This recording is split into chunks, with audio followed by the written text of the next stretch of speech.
Salut tout le monde, on se retrouve aujourd'hui. Je voulais vous proposer une petite routine d'étirement pour les jambes et les fessiers. Donc comme on avait déjà eu l'occasion d'en faire pour les abdos, c'est une petite routine de 3-4 exercices maximum. Alors c'est peu par rapport à tout ce qu'on peut faire, mais le but c'est voilà, ça tourne assez vite, on aura l'occasion d'en faire d'autres et d'étirer les fessiers et les jambes.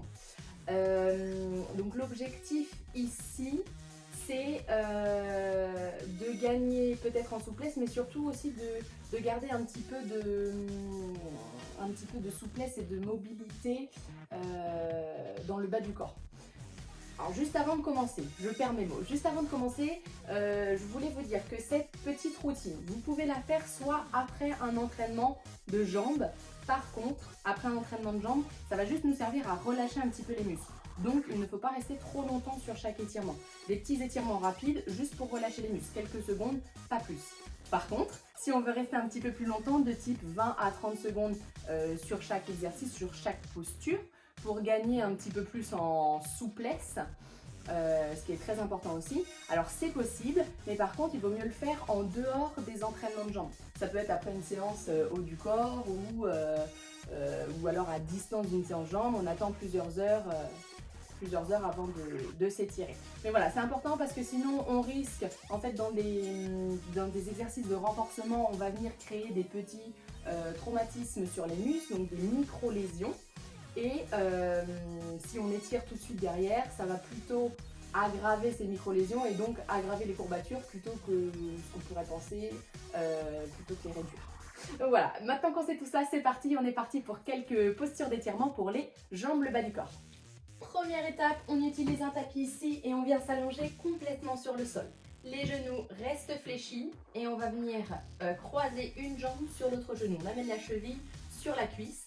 Et une fois qu'on est en position, on va attraper la jambe du dessous, donc on peut l'attraper derrière la cuisse et on va essayer de ramener vers nous. Donc le but c'est vraiment de garder la tête et les épaules au sol et de juste jouer ici avec l'amplitude. Donc 20 à 30 secondes sur ces étirements ou alors 4-5 secondes si on est juste après une séance et si on veut juste relâcher un petit peu les fessiers. Donc là ce qui doit tirer, c'est le fessier, le moyen fessier, celui qui vient s'insérer en fait un petit peu plus sur le côté.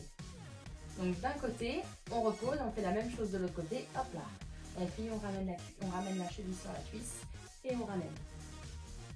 Donc ça, ce sera notre premier étirement.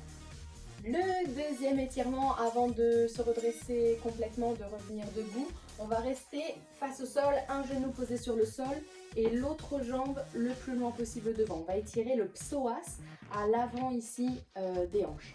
Donc, on avance le pied le plus loin possible, puis on va garder le pied au sol et on va venir plier le genou pour laisser descendre les hanches.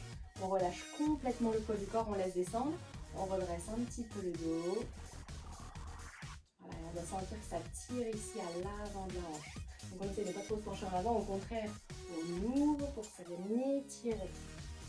Ok, d'un côté, c'est la même chose que tout à l'heure. De l'autre côté, très important d'étirer régulièrement son psoas. C'est pas un muscle auquel on fait très attention et pourtant, le travail, c'est celui qui va se contracter à chaque fois qu'on va venir monter les genoux. Donc il travaille très souvent dès que vous montez un escalier, dès que vous montez une marche.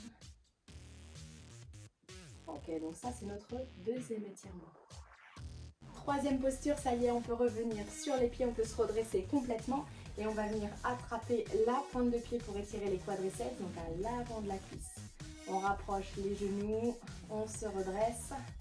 Alors dans l'idéal ici, pour bien sentir l'avant de la cuisse, on va essayer d'avancer un petit peu le bassin. Hop.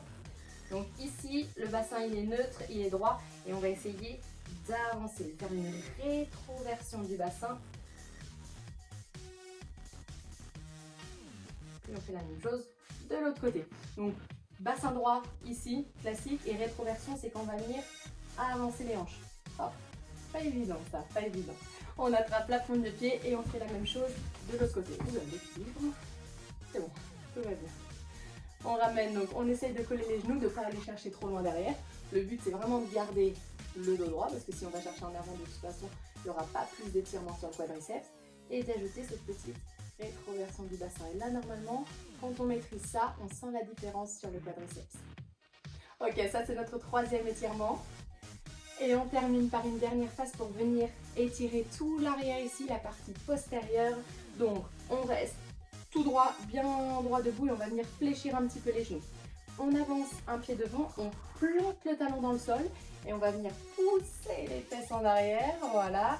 Toujours en appui sur une jambe, on pousse les fesses en arrière et on penche un petit peu le buste en avant. Donc si on appuie bien le talon dans le sol, si on va bien chercher ici, alors c'est un petit peu comme sur les squats où on veut basculer les fesses en arrière, c'est la même chose, on vient creuser un petit peu le bas du dos. Et donc on doit sentir l'étirement à l'arrière ici. Si on veut rajouter le mollet, on remonte bien la pointe de pied. Si on peut, on vient l'attraper ici. Et là, on doit sentir que ça tire tout à l'arrière. D'un côté, même chose de l'autre côté. On bascule bien les fesses en arrière, on plante les talons dans le sol. Hop. Et voilà pour notre dernier étirement. Une fois qu'on a testé ça ensemble, vous pouvez reprendre ça du coup tranquillement chez vous. Vous pouvez même faire plusieurs tours, 2 à 3 circuits, 4 si vous voulez, si vous avez le temps, si le cœur vous en dit. Par contre, voilà, essayez de bien respecter ça en dehors des entraînements de jambes ou alors très rapide, juste quelques secondes sur chaque muscle si vous venez de travailler les jambes. Je vous souhaite une excellente soirée et je vous dis à la prochaine.